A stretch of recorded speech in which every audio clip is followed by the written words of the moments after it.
Assalomu alaykum. O'zbekiston milliy terma jamoasi jahon chempionatiga tayyorgarlik doirasida aynan mana shu Commonwealth stadionida Kanadaga qarshi o'rtoqlik o'yinida ishtirok etadi. Mazkur o'yin Edmonton vaqti bilan 1-iyun soat 19:00 da, Toshkent vaqti bilan esa 2-iyun tongi 6:00 da start oladi.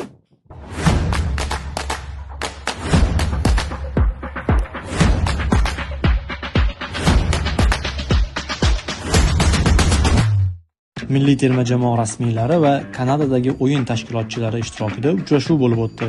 Unda ertangi bahsga doir bir qator masalalar, xususan o'rtoqlik o'yini reglamenti, xavfsizlik, translyatsiya, media va tibbiy yo'nalishdagi masalalar yuzasidan fikr almashildi. Bundan tashqari UFA vakillari terma jamoamizning kiyim almashtirish va tiklanish xonasini ham ko'zdan kechirishdi. Ertaga Edmonton shahrida biroz yomg'irli havo bo'lishi kutilmoqda. Biroq bu o'yin atmosferasiga ta'sir qilmaydi. Mahalliy tashkiliy qo'mitaning xabar berishicha, ushbu o'yin chiptalari 50 mingdan ortiq sotib bo'lingan. Bu degani esa ertaga bizni juda ham qiziqarli o'yin kutib turibdi.